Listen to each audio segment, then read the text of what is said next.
WLOX First Alert Weather with meteorologist Wesley Williams. Thank you for joining us this evening. We're still tracking some strong to severe storms in the WLOX First Alert Weather Center.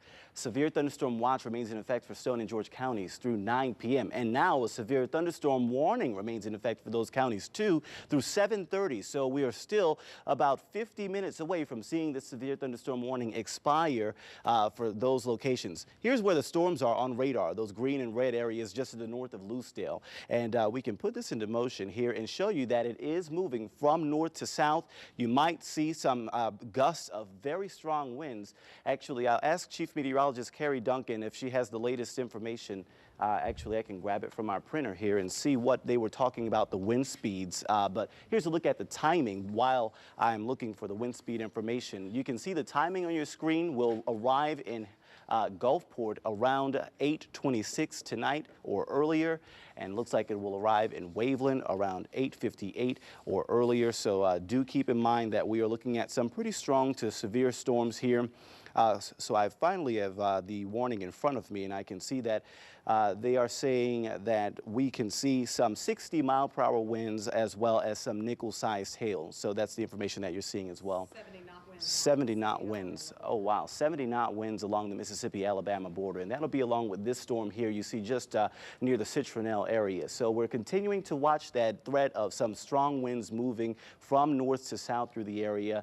And that's where most of that punch will be. In fact, you might be seeing that right there with that little green line as that moves towards. So if you are in Lucedale watching right now, keep in mind, you are about 20 to 30 minutes away from seeing some pretty strong wind gusts move through your area. If you are in Wiggins watching right now, you are about 30 to 40 minutes away or less from seeing some pretty strong winds in your area.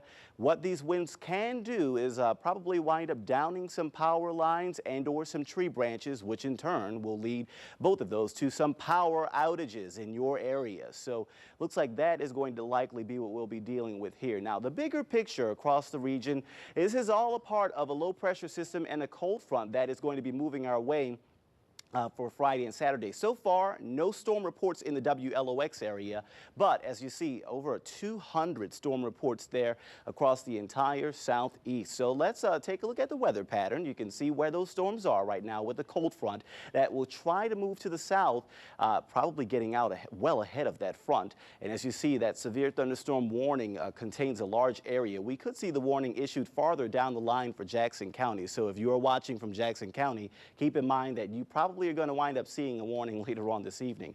8 o'clock, Futurecast has the storms arriving on the coast, which is what we've been mentioning. So if you're watching in Gulfport or Biloxi, you're probably going to wind up seeing some rain before 8 o'clock and definitely some strong wind before that too.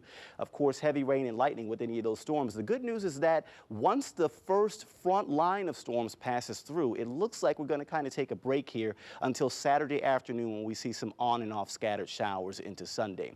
So your overnight lows tonight are in the 70s across the area, mid 70s close to the shore, maybe a couple of lower 70s inland. Tomorrow, the afternoon high is about 90. And then as we take a look at the 3-day forecast, the rain chance will hover around 40 to 30% this weekend and then drier by early next week.